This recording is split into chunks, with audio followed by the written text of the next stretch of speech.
할렐루야. 아멘. 축복합니다. 인사하시겠다. 축복합니다. 축복합니다. 사랑합니다. 사랑합니다. 여러분들이 기억하십니까? 백일홍, 만부석. 누가 기억나십니까? 백일홍과 망부석. 기다림입니다. 남편을 기다리고 그 남편의 그 사랑을 기다려가지고 꽃이 되고 돌이 된 아름다운 전설이 깃든 그런 기다림. 우리의 삶을 생각해보면요, 기다림의 연속입니다. 무엇인가를 기다림 없이는 이루어지는 일이 하나도 없다는 것입니다. 설령 밥을 친다 해도 뜸이 들어야지만 먹을 수가 있고, 어느 집 보니까 설렁탕을 끓이는데 24시간 동안 기다리면서 불 옆에서 그것을 끓여야지만 아주 맛있는 담백한 그 탕이라고 선전하는 모습들을 보게 됩니다. 기다림 속에서 삶이 진행되고, 이 기다림 속에서 인도가 되고, 기다림 속에서 성취되어감을 볼 수가 있습니다. 그런데 가만히 생각해보면요, 그 기다림이란 그것도 연령과 환경에 따라서 다양해지는 것을 경험하게 됩니다. 결혼 정년기에 접어들면요, 젊은 남녀는 사랑하는 사람들을 기다리게 되고, 결혼해서 아이를 낳는 엄마들은요, 그 아이의 성장을 기다립니다. 병원에 입원한 환자들은요, 빠른 시일 안에 회복을 기다리고, 집 없는 서름 받는 사람들은요, 자기의 새 집을 위해서 기다립니다. 코로나로 고통받는 우리 모두는 빨리 백신과 치료제가 나오게 되고, 닫혀있는 교회 문이 열려지길 기다리며 살아갑니다. 할렐루야. 이러한 삶의 모든 면에서 이 기다림의 연속이란 것을 우리는 엿볼 수가 있죠. 그러므로 우리의 생활의 모든 영역에서 기다림은 곧 삶 전체를 말합니다. 거꾸로 말해서 기다림이 없는 삶은요, 하나도 없다는 것입니다. 무엇인가를 기다린다는 것은 그 자체가 우리의 삶이라는 것입니다. 이렇게 볼 때 무엇을 기다린다는 것은 그만큼 소망이 거기에 있다는 것입니다. 사람들은 모두 기다림 속에서 내일을 바라보고, 기다림 속에서 오늘의 어려운 고통을 이겨내고, 또 그 삶 속에서 하나하나를 일궈나가는 모습들을 보게 됩니다. 여러분, 구약의 이스라엘 백성들을 기억해 보시기 바라요. 밑도 끝도 없이 너희들에게 젖과 꿀이 흐르는 그 땅으로 인도하마 라고 말씀해 주십니다. 막연한 기다림 놓지 않고 그것을 붙들고 하루하루 살아갈 때 언젠가는 그들이 젖과 꿀이 흐르는 가나안 땅으로 인도받는 것을 우리는 엿볼 수가 있지 않습니까? 여러분, 한번 생각해 보시기 바랍니다. 만약 기다림이 없다면 얼마나 우리의 삶이 적막할 것인가. 기다림이 있기에 꿈을 키워가는 노력이 있고, 기다림이 있기에 고난과 역경 속에서도 소망은 더욱더 무르익고 간다는 것을 우리가 엿볼 수가 있다는 것입니다. 사랑하는 아들을 군대에 보낸 모든 어머니는 그 아들이 제대하고 돌아오는 날을 기다립니다. 힘들 줄 모르고 매일매일 고통을 참으면서 이겨냅니다. 남편을 해외 근로자로 보낸 아내는요, 그 남편이 돌아오기를 손꼽아서 기다리면서 매일매일 삶을 기쁨으로 보냅니다. 기다림의 소망, 이 속에 살고 있다는 것입니다. 이렇게 우리의 삶에서 기다림처럼 소중하고 아름다운 것은 없습니다. 누구를 기다린다는 것, 무엇을 바라본다는 것, 바로 그 자체가 삶이요, 소망이요, 행복입니다. 아직도 내게 기다림이 남아있는 것은 바라는 소망과 사랑이 있다는 증거입니다. 여러분, 신앙생활의 기쁨은 뭘까요? 주님을 바라보는 기다림 속에 있다는 것입니다. 주님을 바라보는 기다림. 오늘 본 말씀 18절 말씀 한번 다시 한번 읽어볼까요? 18절 생각하건대 현재의 고난은 장차 우리에게 나타날 영광과 비교할 수 없도다. 아멘. 이것이 무슨 말일까요? 장차 나타날 영광을 바라보는 기다림이 우리 현재의 고난 속에서도 능히 이기게 하신다는 말씀입니다. 다시 말하면 주님을 만나볼 그날의 소망을 갖고 살아가는 사람들에게 현재의 고난은 넉넉히 이길 수 있다는 말입니다. 즉, 현재의 어떤 고난도 기다림 속에서 참아낼 수 있다는 것입니다. 그러므로 우리에게 날마다 주님을 바라보는 소망이 분명히 있어야 됩니다. 우리는 죽은 후에 주님을 만나보게 될 것이라고 생각하기 쉽습니다. 죽은 후에 주님을 만나게 되는 것이 아니라 현재의 고난 속에서 주님은 우리와 함께 항상 하신다는 사실을 깨달아야 됩니다. 소망 중에 주님을 바라보고 사는 사람들은 언제나 오늘 이 자리에서 주님의 음성을 들으며 살아가고 있다는 것입니다. 할렐루야. 오늘도 말씀 속에 들려오는 주님의 음성을 언제나 우리에게 새 힘을 주고 새로운 지혜와 용기를 주십니다. 주님은 말씀하십니다. 두려워하지 말라. 내가 너와 함께함이라. 놀라지 말라. 나는 내 하나님이 됨이라. 내가 너를 굳세게 하리라. 참으로 너를 도와주리라. 참으로 너의 오른손으로 너를 붙들리라. 할렐루야. 이렇게 비록 그 어떤 무서움 앞에서도 그리고 그 어떤 핍박과 박해 속에서도 말씀 속에 임하시는 주님을 바라보며 기다리는 마음으로 우리가 모든 것을 이길 수가 있습니다. 이런 것이 바로 신앙생활의 위대함입니다. 신앙인의 기다림은 세상 사람들의 헛된 꿈을 기다린 것과 다릅니다. 세상에 탐심으로 살아가는 사람들은 꿈이 무엇입니까? 일확천금을 얻으려는 꿈입니다. 힘들게 진지하게 어렵게 벌기보다 날치기 수법으로 거짓으로 속여서까지 벌어보려는 생각들입니다. 그런 사람들의 꿈이란 부끄러운 꿈입니다. 그런 꿈은 죽음으로 끝나는 꿈이죠.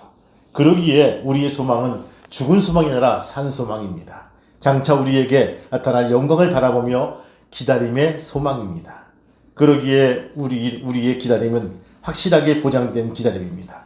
사실 신구약의 성경을 보면요, 기다림의 소망의 기록이 표현되어 있습니다. 구약은요, 메시아를 기다리는 소망의 말씀이라면 신약은 뭘까요? 그리스도의 오심으로 증언하고 있는 다시 오실 주님을 기다리는 소망의 말씀으로 거기에 채워져 있다는 것입니다. 이 기다림의 소망이 믿는 자에게는 힘이요, 위로요, 확신입니다. 구약의 예언자 스바냐 선지자는 당시의 고난 중에 있는 이스라엘 민족을 향해서 이렇게 예언합니다. 그날이 오면 사람들이 예루살렘에서 말할 것이다. 시온아, 두려워하지 말아라. 힘없이 팔을 들이고 있지 말아라. 주 너희 하나님이 너와 함께 계신다. 구원을 베푸신 전능자이신 하나님이시다. 너를 보고서 기뻐하고 반기시고 너를 사랑으로 새롭게 하신다라고 일러주고 있습니다. 우리 신앙인의 기다림은 막연한 기다림이 아니란 것입니다. 반드시 우리와 함께 계시는 하나님의 약속의 보증이 있는 기다림입니다. 그러므로 오늘 본문에 있는 말씀과 같이 우리가 지금 잠시 동안 고난 중에 있을지라도 소망으로 살아가는 사람들이란 것입니다. 피조물이 다 이제까지 함께 탄식하며 함께 고통받는 것이 아니니 이뿐 아니라 또한 우리 곧 성령의 처음 익은 열매까지도 우리와 함께 바로 구속을 기다리느니라. 이렇게 기록이 되고 있어요.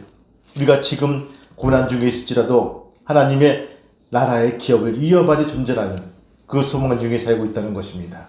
얼마나 구체적으로 기다림의 소망을 우리에게 일러주고 있습니까? 여러분, 믿음을 가지고 신앙을 가지고 잘 이기실 수 있는 귀한 성도가 되시기를 주님의 이름으로 축복합니다. 성경에 나와 있는 많은 사람들이 우리 앞에 설명이 되고 있어요. 여러분, 동조로부터 따돌림 받았던 그 세리 삭개오를 기억하십니까? 예수님을 만나서 세상 권력과 재물을 욕심을 해방되어 참 기쁨을 누리면서 맛을 보았죠.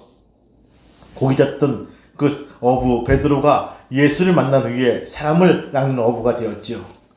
나면서 안진뱅이였던 빌어먹던 거지가 예수를 만나서 일어나 걷게 됩니다.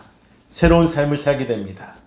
가늠하던 현장에서 잡혀온 여인은 예수를 만난 죽음 직전에서 노임받았고, 죽었던 나사로는요, 예수를 만나 무덤에서 다시 일어나 나왔습니다. 이 모든 사람의 공통점이 무엇일까요? 삶 속에서 예수님을 만났다는 것입니다. 그리고 새로운 삶을 살고 받았다는 것입니다. 오늘도 예수님을 만난 사람들은요, 죄로부터 해방을 받게 되고 장차 나타날 그리스도의 날을 바라보면서 기다림의 소망 중에 기쁨으로 살아가게 된다는 사실을 우리 앞에 증언하고 있다는 것입니다. 성도 여러분, 우리가 이 믿음을 가지고 살아갈 수 있는 귀한 저와 여러분 되시기를 주님의 이름으로 축복합니다. 주님을 바라보는 기다림은요, 소망 속에 믿음과 사랑의 열매를 맺힌다는 것입니다. 소망이 있으면 기다림도 기쁩니다. 소망이 없으면 기다림처럼 지겨운 것이 없을 것입니다. 또 사랑이 있으면 기다림도 지루하지 않습니다. 사랑하면 날마다 꿈속에서 만납니다. 그러기에 기다림 그 자체가 기쁨이요 소망이요 사랑인 것입니다. 주님을 바라보며 믿음으로 산 사람들은요 모두가 환경을 이겨냅니다. 어떤 고난도 어떤 핍박도 주님을 바라보는 소망 속에 이겨냅니다. 히브리서 11장 말씀 보면 많은 사람들이 믿음의 사람으로 거기에 수록이 되어 있습니다. 아브라함을 위시해서 모세 또 기타 많은 신앙의 선지자들이 거기에 나와 있습니다. 그래서 말합니다. 믿음은 바라는 것들의 실상이요 보지 못한 것의 증거라고 우리에게 일러주고 있다는 것입니다. 기다림의 소망이 있는 한 믿음과 사랑의 열매는 달리게 되어 있다는 것입니다. 비록 현재의 고난 중에서도 사랑을 나누며 살아갑니다. 왜 그렇습니까? 그 마음속에 주님을 바라보는 기다림의 소망이 있기 때문입니다. 질투와 욕심과 고독과 우울과 자폐, 미움, 냉소 등으로 살아가는 사람들을 보시기 바랍니다. 저들은요 누구를 기다리는 소망이 없습니다. 내일이 없어요. 기다림의 소망이 있는 사람들은요 사랑하면서 살게 되어 있습니다. 미국의 미네아폴리스에 있는 서치라는 그러한 종교 연구소에서 아주 흥미로운 그러한 여러 가지 연구를 했는데 거기에 제목이 성숙한 신앙을 무엇으로 알 수 있는가라는 그 제목으로 조사했다고 그래요. 근데 더 웃긴 것은 8가지의 그러한 항목을 들으면서 이런 항목에 있는 사람들은 성숙한 신앙을 가진 사람으로 살 수가 있다라고 데이터가 나왔더라고요. 거기에 대상자들은요 많은 목사와 신학자와 그리스도인들이 거기에 체험적인 종교로 응답할 것을 보게 되는데, 첫 번째가 하나님의 구원하시는 은혜를 확실히 믿는 사람이다. 두 번째가 주님이 곁에 계시기 때문에 언제나 마음이 편안하고 감사하는 사람이다. 세 번째가 가정, 직장, 사회에서 신앙과 생활이 밀접하게 결합된 사람이다. 네 번째가 기도, 성경 연구, 교회 출석 등을 통하여 영적 성장에 계속 노력하는 사람이다. 다섯 번째, 신앙 공동체 속에 들어가 동료 크리스찬들의 영적 성장을 위해서 힘쓰고 있는 사람이다.